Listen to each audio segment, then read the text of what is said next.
तारांकन रात का निशान। तारांकन एक छोटे से पहाड़ी गांव बासपुर में हर कोई शांति और सुकून भरी जिंदगी की कल्पना करता था। लेकिन गांव के बाहरी इलाके में एक पुरानी और वीरान हवेली थी, जिसे गांव वाले रात का निशान कहते थे। कहा जाता है कि हवेली में रात में अजीबोगरीब चीजें होती थीं और कई लोगों ने दावा किया था कि उन्हें वहां आत्माओं की मौजूदगी का एहसास हुआ है।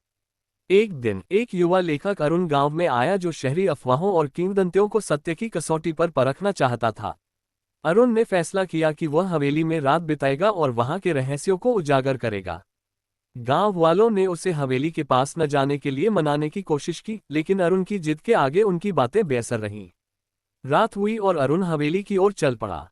हवेली की संरचना जीर्ण शीर्ण थी, मानो समय ने उसे चाट लिया हो। दरवाजे पर लगा पुराना ताला क्रिसमस की रात की ठंड को और बढ़ा रहा था।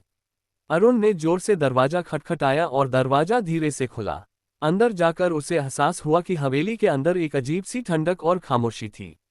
हवेली के अंदर अरुण ने देखा कि हर कमरे की दीवारें पुरानी तस्वीरों से भरी हुई थीं। तस्वीरों में लोगों के चेहरों पर चिंता और पीड़ा के भाव थे। एक बड़ी सी सीढ़ी हवेली की ऊपरी मंजिल तक जाती थी और अरुण ने वहां चढ़ने का फैसला किया। ऊपरी मंजिल पर वह एक कमरे में दाखिल हुआ, जहां एक पुराना फर्नीचर था और दीवार पर एक बूढ़ी औरत की तस्वीर टंगी थी। कमरे में एक पुरानी डायरी भी रखी हुई थी। अरुण ने डायरी खोली और उसमें लिखी बातें पढ़ने लगा। डायरी एक महिला की थी जो हवेली की मालकिन थी और उसने अपने जीवन के कष्टों और अंधेरे पक्ष का वर्णन किया था। डायरी में एक रहस्यमयी शख्सियत का जिक्र था, जो हवेली के अंदर आने से पहले महिलाओं को अपने जाल में फंसाता था। जैसे ही अरुण ने डायरी पढ़ी, अचानक कमरे में अजीब सी आवाजें सुनाई देने लगीं। किसी ने दरवाजा खटखटाया और फिर कमरे में एक खौफनाक हंसी गूंज उठी। कांपते हुए अरुण ने देखा कि कमरे की दीवारों पर अजीब सी आकृतियां दिखाई दे रही हैं। चित्र सजीव हो गए थे और उनकी आंखें उस पर टिकी हुई थीं। अरुण ने कमरे से बाहर निकलने की कोशिश की, लेकिन दरवाजा अचानक बंद हो गया।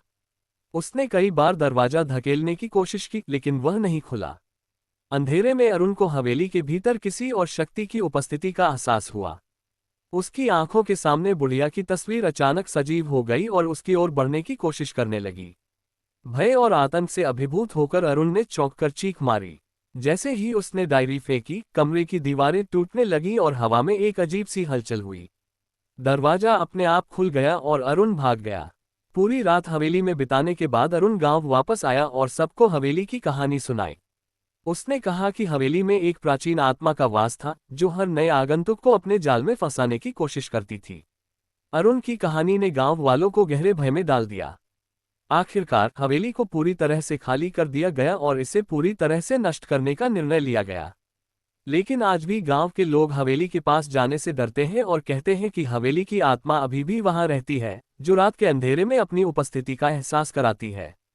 गांव वालों का कहना है कि अगर आप रात के समय हवेली के पास जाते हैं, तो आपको एक डरावनी हंसी सुनाई देती है, जो हवेली की अंधेरी आत्मा की वास्तविकता की गवाही देती है।